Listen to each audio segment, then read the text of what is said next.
In this session, the topic is why ESG makes a strong business sense. We have Sridhar Ramachandran from DIA Consulting joining remotely. So, Mr. Sridhar Ramachandran is a management strategy specialist and comes with over 30 years of significant experience in general and financial management of companies across Asia and Africa. He is a board of director and also an advisory board member in various organizations.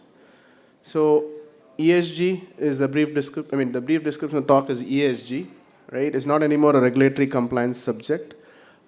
World has fairly enhanced to the climate change, social discipline, and governance. Every citizen, every government, and every company is into inculcate these foray into the day-to-day life.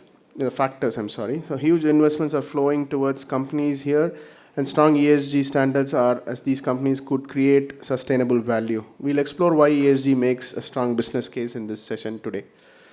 All right, can we have the video? Good morning, ladies and gentlemen.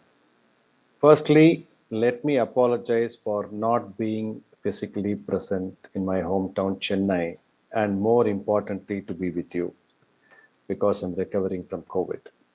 But my social responsibility is to not to spread it. I thank the organizers of ISACA for inviting me to be a speaker at this forum where most of the august audience are technologically savvy people to talk about an important framework on ESG. For centuries, we were known to respect the environment, took care of our people, and maintained utmost governance standards in every walks of life. These are ingrained in our culture. But unfortunately, over the last 150 years, due to rapid industrialization, demand for products, high population growth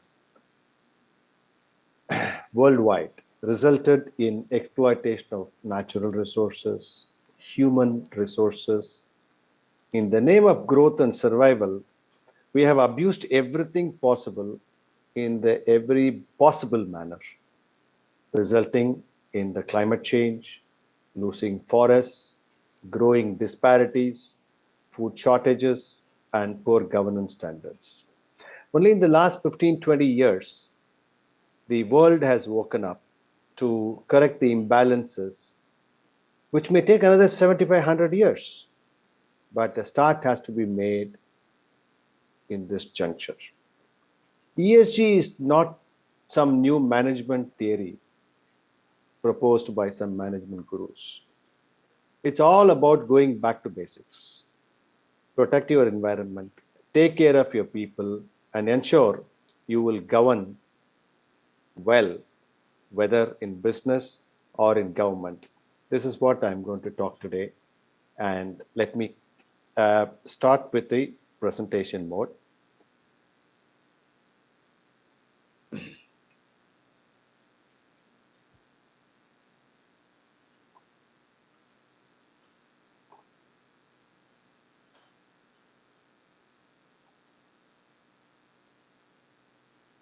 The topic that we chose is whether ESG makes business sense.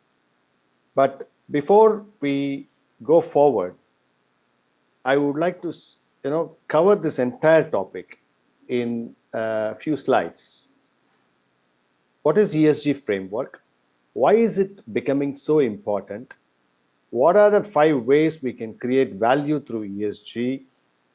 Whether boards needs to have an oversight of ESG? What are the key questions all stakeholders have? And there are 9 cardinal principles which we'll talk later, which is going to govern this entire ESG framework. And lastly, I will talk about everything is about heart and the mind.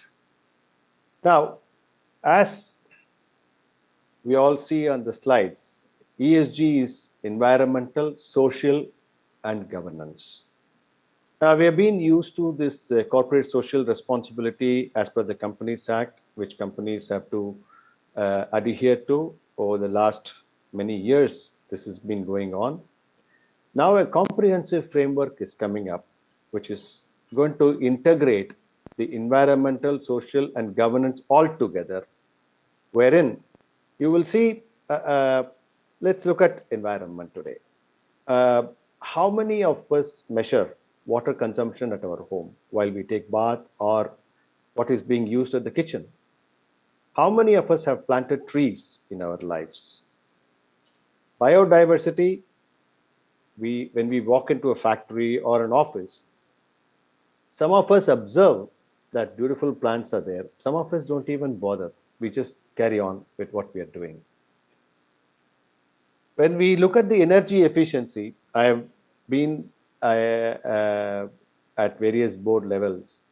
The board meetings will always start, oh, why power consumption has gone up so much? The board members will ask this question, and the CFO or the operating head will give some explanation. But many times I don't see the serious effort being spent to get into details of where that could be saved, right? Next board meeting comes, next board meeting comes, and the reports are same, right? Let's look at social aspects of that. Many of us don't even know how the HR recruitment policy happens. Once it is signed off, they all go and do it. Whether our format, whether our advertisement talks about gender neutral, differently abled people are encouraged to apply for it, or you suddenly some group of 5 people walk into CEO's room and they talk about, sir, we don't have water properly, or the temperature is too high and we are finding it difficult. The CEO thinks, oh, union is getting formed. Now, whenever there is a complaint from a customer, what does the marketing department does about a product? Oh, our product is well accepted, sir. Your complaint is wrong, without getting into details. Many times, the boards are even oblivious of the labor agreements or promotional policies or incentive systems. They leave it to the management. But what happens when the disruption happens, when people are upset about it, then you see this revolt or resistance coming from all walks of your staff or the workers. Health and safety, we can see many factories, even malls, or you go into many offices, the fire extinguishers have not been replenished. Fire hydrant system may not be working. They are not checked. For namesake, they conduct some drills, but it is not a constant affair that needs to be taken forward. That's why we see so many accidents, right? Gloves for factory safety workers, goggles, washing areas, toilets. So these are areas which are very, very important when it comes to social things. Let's take governance. Most of you are, aware of what is happening in India for the last, 7-8 years, I would say. So many actions are happening. Board independence, ethics. Just take about business ethics, right?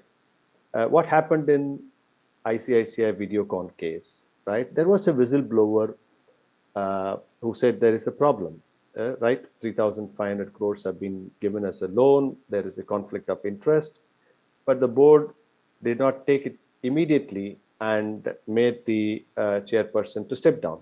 They supported her, and that investigation is going on and all of that. Take, for example, compliance issues. Recently, I saw reports on Reliance did not inform the stock exchanges immediately when they sold the stakes in Geo to Facebook, Silver Lake, and a couple of investors. Similarly, Kotak Mutual Fund get penalized for using mutual fund money for loan against shares, right? If you take board independence, the other classic cases, your Future Group with Amazon and Reliance. Now, whatever be the transaction that would have happened, now independent directors are saying that, oh, we did not know that Amazon had these conditions, which was not disclosed to us. Or when they go and file an affidavit, after Reliance changes their stores, future stores into Reliance stores, oh, we were not aware of it, we will stop this. Now, these are things which are affecting the independence of independent directors. Take, for example, executive compensation. This is again not talk too much, but the start I can see happening. Acer Motor turnaround was phenomenally carried out by Siddharth Lal. But when his compensation package came up for discussion, the shareholders rejected it for high steep increase, right? No, they allowed him to continue as a CEO because they acknowledged that he did a great turnaround job. Similarly, you take Apollo Tires vice chairman and MD, whose salary increase of 42% was rejected. In fact, the shareholders made sure that there is a 30% decrease in salary, right? Now let's look at shareholders' democracy. Now, uh, we never had so much of issues in India because we never bothered. Most of us sitting here may not have even voted when we hold shares of these companies, right? Recent case when Invesco and ZTV group, what happened? Invesco, being one of the large stakeholder, called for a EGM, which was rejected by ZTV, and the Bombay High Court upheld it.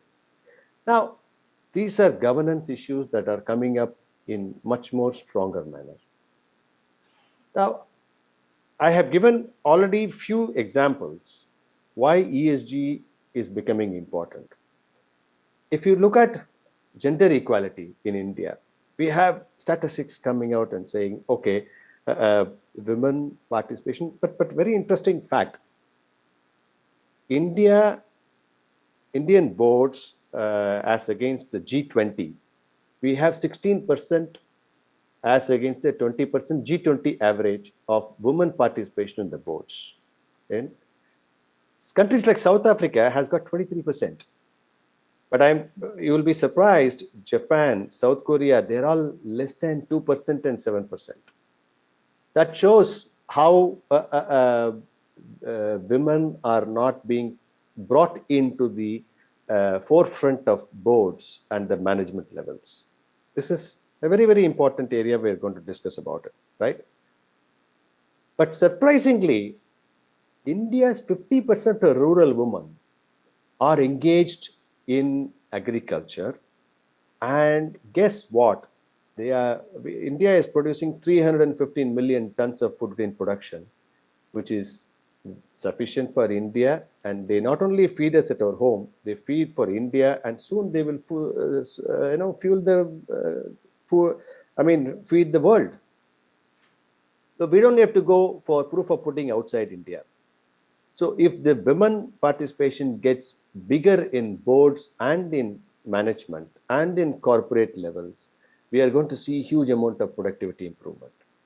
Industrial deaths, we have always seen poor safety standards results in industrial death. If you take green emission, sometimes many of us don't pay attention to this. If your traditional homes say for example, in Tamil Nadu, where I come from, a place called Kumbakonam, our house had a mittam. Mittam is basically to allow the natural sunlight and air to come inside. That kills all the bacteria. And automatically there is a green, your oxygen level improves and you don't fall sick. Now, Indian Oil is going to spend 2 lakh crore over the next 10 years, 15 years to become carbon neutral. Europe is experiencing the worst drought. And you see corporate governance failure, which I have explained to you, fraud, corruption, inefficient internal audit, unethical leadership. You're all part of a technology front. Now, a lot of cyber frauds that are happening and weak board of directors. So all these are burning factor today, which is because no economy can grow unless you attend to these areas and build the fundamentals right? Now let's look at how we create values, because fundamental questions are all these guidelines are fine, but how does it help us, right? Now, if you look at British are very good in drafting rules and regulation, and India has taken that very, very well. Indians by nature, 95% would like to adhere to rules and regulation. But rules and regulation adhering is not the only thing we are looking at in this framework. There are a lot of benefit that has to accrue by getting into this. When the Corporate Social Responsibility Act came in, I mean, the regulations came in, people started contributing 2%, a lot of NGOs, started doing things and all of that. But I have a different view. A lot of people, good companies are able to manage it well, but there are companies who are unable to manage it. This is where the government has to find a mechanism. Okay, social responsibility rests with the government. Give us all the money, so long as they are properly monitored and controlled, because they have a better delivery system compared to these NGOs or even these organizations that are trying to do it, right? There is a weakness in CSR activity that I have observed over many years. Now let's come to how do we get value by adhering to ESG standards. Basically, we are foolproofing our future. Why I say that is we'll get to these standards and what are the rules and all of that. One of the important factor is when you become ESG compliant, we are able to attract good customers. Let me give you an example. So first is I'm going to talk about top line growth. 60% of Indian consumers are willing to pay premium for sustainable products as per the recent June report of Bain & Company when they did the survey. They are demanding more information about the product that they are using. Take, for example, Tata Motors. Their Nexon EV is a blockbuster success. And just compare, it's just a 5-seater, and you compare Maruti Brisa, a petrol or a diesel version, the base price is about 8 lakhs. And how much is Nexon is selling? 14 lakhs, meaning base price, 14, 15 lakhs. So the premium is you pay upfront, but long-term advantages are phenomenal because you're going to save huge amount of fuel cost, not only for yourself, for the country. So you will be in a position to attract better customers. Now, if you are supplying to international companies or even to companies like Hindustan Lever today, they have an environmental and social audit before they select you as a vendor. So it is going to become very important that these factors have to be considered. And automatically, once you get the audit passed, like for example, DuPont. I used to be in apparel and textile business. If you have to supply to Marks and Spencer, unless they approve you for these factors, environment and social audit clearance, they're not going to place a single order with you, even though you will be cheaper, you will be able to supply the volume, you are great at everything. But if it fails in these factory audits, they're not going to place an order with you. So it is going to become more and more important that such top line revenue is going to come. I'll give you a small example. When I was in Hong Kong, one of our customer, we had supplied children's garments, shirts. One of our factory from Sri Lanka used to export it. And one fine morning when I was walking to my office, I got a BlackBerry mail saying that, Mr. Sridhar, you are fined for $10,000 for a scissors that was found in one of the cartons. Now, this is what sustainability is all about, right? People are going to be conscious. Unfortunately, the investigation found out that one of my Sri Lankan labor, when she was, after the metal detector finished the package, she was to wrap it up, and the scissors which she was hung around her neck fell inside. Now, fortunately, the penalty was less. Otherwise, they could cancel the whole order, right? So top line growth is going to come when you are not going to have these standards. You're going to lose customers. Now let's look at cost reductions. A penny saved is penny earned. Now, power cost has been going up in India phenomenally. Similarly, water costs is going to become even more expensive than the power in next 20 years because we are going to have water shortage. Similarly, like for example, Tirupur has garment business. So much of effluent is getting discharged. The cost right now, what they are charging in a centralized treatment plant is still less. If you take Ahmedabad, Baroda, and that area, they charge nothing less than 3 rupees per liter of effluent discharge. So it is going to become expensive as we go along. So this is where the companies have to spend time to reduce the effluent, to reduce the power, and create alternative mechanisms like water harvesting, wastewater recycling. There are very good companies who are doing it, but 90% don't do it. And this is what we are paying the price for. So if you are a strong ESG compliant company, you will be able to save advantage in cost reduction. Simple example, we have compared from a coal-fired boiler to a biomass boiler or a gas boiler. There is huge amount of saving happening. So I don't want to get into too much detail, but you understand what I'm talking. It reduces your cost. Regulatory is one of the important issues that I would like to talk about.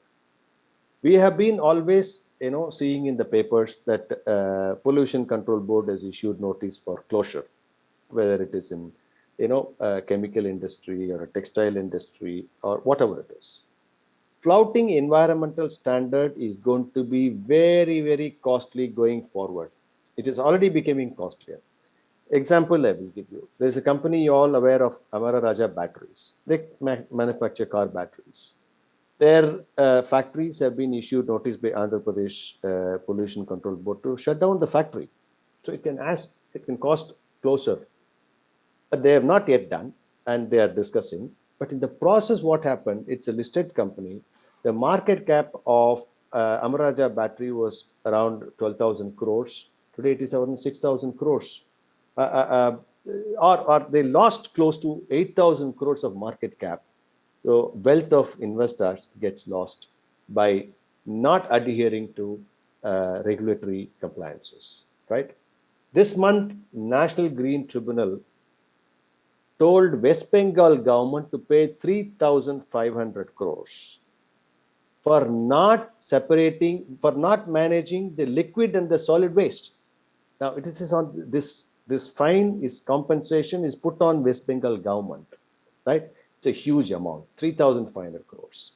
Similarly, if you look at product safety issues, product failures, it can cause the entire brand value to collapse. We all have understood what happened in Volkswagen case when they started hiding information about the safety standards, right? Now, as recent in April 22, Bureau of Industrial Standard in Chennai told 5 ISI marked product like pressure cooker, packaged drinking water, like 4 or 5 plugs and socket supplier, cable supplier, to immediately recall their products because they were not conforming to the norms, right? All this has a cost. If Mahindra is recalling 1,200 vehicles of XUV, I mean, the recalling cost not only the repairing or replacing it, but it has a brand image too. So you cannot have situation where you will have a heavy price to pay for your failure to adhere to standards, right? Now, Tamil Nadu, for example, you can earn subsidies. Like Tamil Nadu gives road tax waiver and registration cost if you are buying an EV vehicle, right? These are mechanisms which we have to figure out. Now let's come to the next slide. Productivity upliftment. How does it help? Now, employees today, when you walk in, they are not coming to you only for salary. They are very, very keen that you provide them an environment that they are safe to work with. They want good water, good air condition or ventilation. right? Fair treatment. That's another very, very important thing, right? The maternity leave. I used to live in Hong Kong. When my second son was born, as a father, I was entitled for 5 days paternity leave. India is not even thinking from that perspective. It's not that only the mother has a bonding with the child. The father also equally has to, take care of the, mother and the baby. So these are things which are, emerging.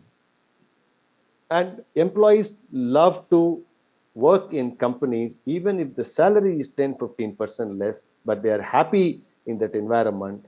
You will attract great talent and it boosts the productivity levels. Productivity levels, it is not just measured.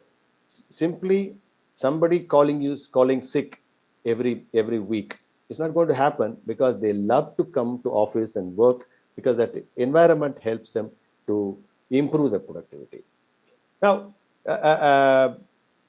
one of the another factor that is happening is sexual harassment policy or whistleblower policy, right? Everybody says we have whistleblower policy.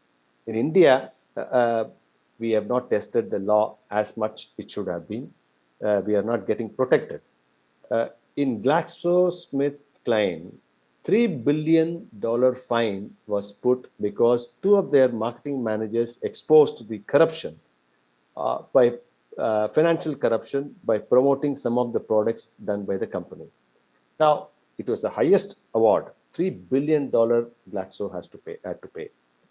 Now, in India also, if we are able to protect the whistleblowers, though we have this, legal regulation of protection and all that, but it's not been effective yet, right? Otherwise, we would not be having a Videocon case was a classic case, right? When there was a whistleblower already saying things are going wrong in this. And now, sexual harassment is another important area where we are ignoring it. I'll give you an analogy. Sexual harassment against women is quite common in India. And in Indonesia, when I used to live there, it was a very funny situation. I had a couple of guys coming from my weaving department to say, sir, please don't put us in night shift. I said, what happens? No, these 3 or 4 women are harassing us in the night, right? So that's another side, extreme side, but it can also happen, right? These type of cases are coming up, which we have to be aware of. So any harassment policy has to be gender neutral. Now, we also had, I used to live in South Africa in 98, 99. I had to address an issue where the personal manager made a racist comment against the black workers. The entire company went on strike and all of that. So such comments are there. It was quite racism. And in India, it could be in different forms, right? So we have to take care that productivity improvement can happen if you are able to have these, factors built in and policies are drafted to implement in these companies. Now, at the end of the day, certain investments needs to happen. It's not that traditionally we have been running our business in the way we wanted because profit was our motive. And we always say that customers are asking always cheaper product. My competitors are doing this. They are able to save the cost because they are paying workers less than this or piece rate basis. Now, all these things are going to vanish very, very soon. China used to be once upon a time called the cheapest labor, and they dominated the world by supplying very low cost products. But China is now becoming expensive to make it. And if I'm not mistaken, their labor cost is higher than Indian labor cost. So let us make certain investments in better capital for long term. The return on investment will pay off in a sustainable manner rather than in a short term manner. Because what will happen if you are going to have a coal fired boiler and your coal shortage is a classic example where the price can go up and you are not in a position to cover it, and your competitor is able to do it through using biomass or a gas, then what happens? Your coal fired boilers needs to be written off, and you will be forced to invest into gas fired boilers, right? So make investments that are going to be sustainable. Don't look at short term, otherwise you may have to write off these assets, which is going to be expensive for you. So investment and asset optimization can happen automatically by following certain policies, keeping the future in mind, right? Now, these are 5 ways you can surely create value in the ESG. Now, let's look at real money. Now, whatever regulations be, where is the money? Show me the money and I will do it, right? Globally, in 2025, they are already deployed close to $45 trillion. The assets are managed. They are all ESG funds, right? They're growing 15% each year. In India, we have about $1.7 billion, which is, I would say, about 12,000 crores, 13,000 crores, which is nothing. Now, but what I surprised is in the last 4 years, it has multiplied 5 times. So this is going to attract a lot of attention. Now, if you look at an example was done by Nifty 50 companies, how top 50 ESG investments are outpacing the Nifty 50 performance. If the Nifty returns, so they compared between April 18 to 21, 42 months, 30 months, 18 months, and up to date. And you will see Nifty returns are, say, 76, 54, 117, 21. You can see the top 50 ESG returns as per market cap. Those companies which have adhered to ESG investments are much higher. Now, this is a worldwide proof also. Global research in Europe and US, Japan markets, they have consistently proved ESG compliant companies are able to generate higher returns for their stakeholders compared to people who don't fall into ESG compliant. And as I can see, 35% of ESG funds have outperformed the S&P 500. So this is very, very encouraging statistics.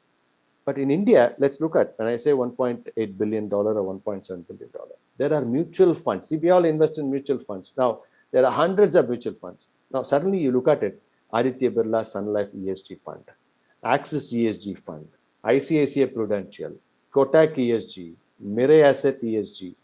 You have 7, 8 funds have already launched ESG funds. What are they going to do? They are going to look at companies. Now, ESG as a concept, we are not getting there to implement and score and how they are going to do. That's a large subject by itself. I'm only talking from the perspective of ESG, whether it makes business sense or not. These investments are going to come into your companies. If you are a ESG compliant company, and so far no mutual fund has invested in your company, and you say that my ESG score is X, and we have done better, we have reduced carbon emission, we have done this, we have reduced our attrition, and our female participation is more. You prove one by one. Not that everything you have to attempt it overnight. Do it stage by stage.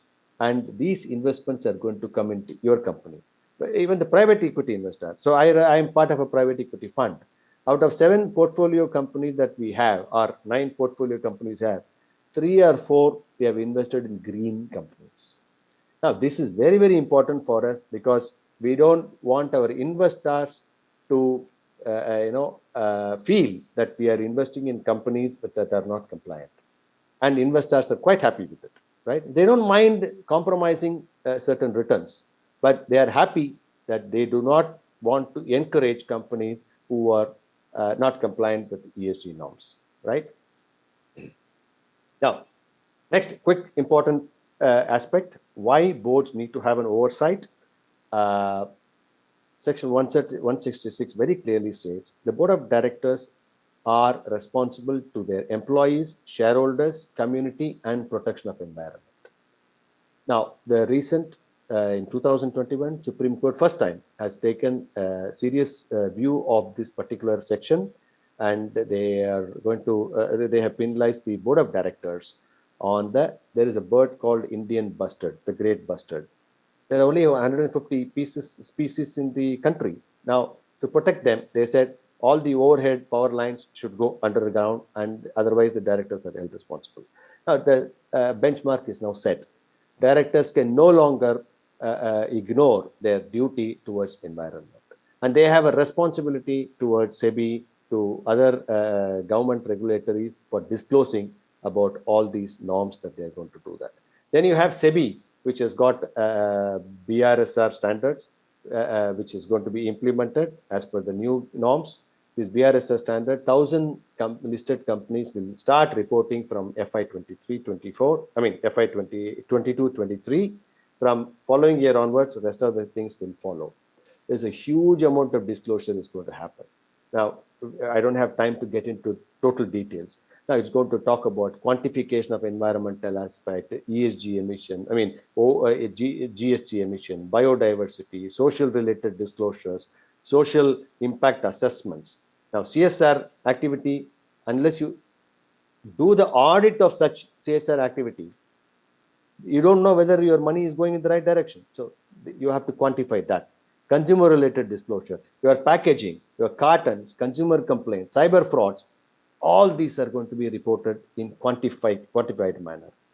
Then litigations, we are all aware of the actions by National Green Tribunal, environment law, and all of that. Now, public interest litigation is going to become big as per Article 32 and 226 of Constitution. One more thing the shareholders are going to do. We have not seen much of class action suits in India, but the Companies Act provides it, right? Suddenly, if 10% or 20% of the shareholders get together and say the board of directors are harming the society, they can file action suits against the directors. So, in a nutshell, board of directors cannot ignore ESG. They cannot leave it to the management or some HR officer or some compliance officer to follow this. This is a legal perspective we would like to brief upon, right? Now, we have key questions that all of us wanted, right? Companies are asking, sir, is it mere compliance, or can it be sustainable? Can I use the ESG metrics to understand my business risk? The public is asking, how can I measure the carbon footprint, whether the product that I'm buying is sustainable? If the ESG policies are going to improve my quality of life. Investors are asking, okay, can I get sustainable performance by implementing this? Government is asking whether it will help the sustainability and growth. Can the balance happen? And greenwashing. How do we prevent greenwashing? What is greenwashing? Greenwashing is prepare a great, beautiful English report in Shashi Tharoor language and do nothing. There are plenty of examples of greenwashing. The government is very, very wary of it. So action is going to be seen over a period of time when the BRSR standards are getting implemented, right? Now, before we get to the standards, which you can always have an access on the online, MCA has issued this. The very important factor is Ministry of Corporate Affairs have come out with these comprehensive guidelines, 9 principles.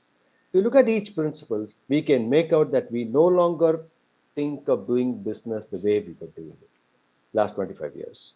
These are encompassing the values that we earlier discussed today, right? In few years, when there are cases filed, the courts are going to take principle 1, 3, 5 has been violated, right? It is going to be easy for the judges that what are these broad guidelines? I mean, these guidelines are very in-depth. You have to soul search each item of it. Business should conduct and govern themselves with integrity and make it transferable, accountable. Business should provide goods and services that are sustainable and safe. No longer you can have a Chinese product. They all say, oh, it's a Chinese product, one-time use. It's no longer that the case, right? Business should respect well-being of the employees and their value chains. In their value chains, even the family gets involved, right? You should take care of them. Business should respect the interest and responsive to all stakeholders. Stakeholders does not mean only shareholders. You have suppliers, you have customers, you have employees, you have government, you have municipal authorities who are part of the stakeholder, right? Business should respect and promote human rights. Now, let's not get into the issues with human rights. Basic human right is respect each one and ensure fair treatment, right? Then we will go to the next level, right? Business should respect and protect, restore environment. It is not only protect, restore environment, right? Business, when engaging in influencing public and regulatory policy, should do so in a responsible and transparent manner. Now, this is where conflict of interest, right? You can't, do something on the one side and do something on the other side for your own protection of interest. So it has to be very, very responsible and transparent manner. Business should promote inclusive growth and equitable development. Business should engage with and provide value to their consumers in a responsible manner. Now, all this encompasses a good product, good customer, entire ECG, ESG that we talked so far in all the slides is part of this. Now, this is a philosophical statements, each one of them. And as our Prime Minister says, that we need to have equitable development. Then only economy will be the growth will reach to everybody. Otherwise, there's no meaning, right? So these are very, very important principles. And finally, I would say it's all about the heart and mind. Do you have a strategic intent to implement these ESG standards? Do you have a commitment? These are identifiable issues? People say, sir, how can I take everything? Don't do it. Identify few immediate things even when you don't say. If you're a small office, ensure your power is switched off or reduce your water consumption. Every one of us can contribute to small aspect. If you are large, identify it. If Indian Oil can identify 2 lakh crore, that is their objective. At your level, identify where, put instrumentation, measure it first. If you don't measure it, you don't know what you're attacking, right? Make it actionable. Otherwise, there's no point. Innovation is going to be the key. Find what is the innovative way to reduce your consumption, because reduce your cost. How do I do it? How do I reach to the customers in an innovative way so that all these things are achievable using innovation, research, development. Resources, commit resources. Without resources, nothing is going to come on air, right? And monitor it regularly and make it sustainable. It is not that I will tell you, you should look at some of the companies. VGuard, for example, it's a South Indian based company. Very nicely, they report what they are doing with regard to CSR, with regard to the ESG standards. Similarly, Wellspun India, you should read their reports. Phenomenal report, how they are rating it, where they are scoring it, how they are able to reduce the power consumption or the water or whatever it is we are talking, or social disparity, how they are addressing it. There are companies which report, but they don't do it, because the statistics in the BRSR standard, which you are going to report every year on year, people are going to see through it. You cannot hide anymore. And these are all going to be audited, certified, ESG scored. That's where your money is going to come from. Okay.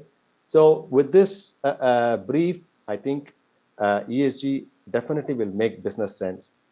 And incidentally, I wrote a book, and if you're all interested, read through. It's called End of Samba Dance. You will get to know what is happening around in our lives. Thank you so much. And then the survey questions, which you can address it. Thank you, Isaka, for this opportunity. Okay. Thank you, Sridhar. I think we are on the screen now. I'm like literally seeing your screen, so I couldn't face the camera. So thank you so much for your insightful speech here. And it's a very important topic that we all embrace, and that's why we are talking about it in this conference today, right? And there is many things to talk about ESG, right? I mean, I came across a good video. I want to also share very quickly with the audience and as well with you as well on the carbon offset, because that is something today people are doing like as a business, right? Where to kind of offset the carbon, the emissions that they're doing it somewhere, and the offset is happening somewhere else, right? So when you mentioned about ESG audit, so I think when someone is getting into the ESG audit, we need to cover things like, we need to go to this detail, right? A lot of data points. Yeah, so that is a small takeaway I want to share. And if for the audience, you can also Google for John Oliver's carbon offset. You can just say John Oliver is a very brilliant speaker. He talks on the HBO YouTube page, and just Google, just YouTube John Oliver carbon offset. You can find a very nice video of him explaining this whole thing. And anyways, thanks so much, Sridhar, also. So I quickly pass on to the audience if they have any one or two questions which we can take. Sorry, we are a bit thing on the schedule, a bit delayed on the schedule, so apologize for that from our side. So any questions from the audience, please?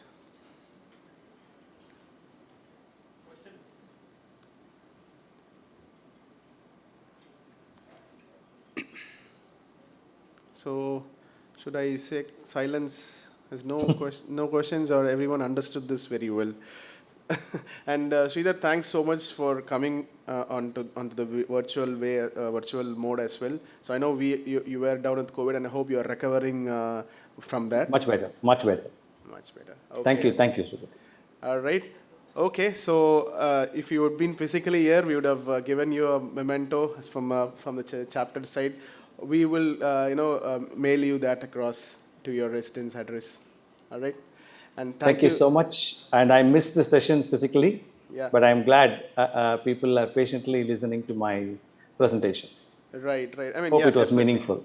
Yes, definitely. It was very meaningful and insightful, and talk of the town is ESG today. All right. So we're just gonna run a quick survey. So we'll see what are the results. Thank you. Sure. Yep.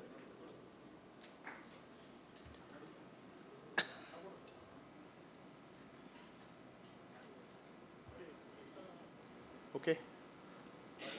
Please take your voting pads. Yeah, you can start.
Sridhar Vaidhi here.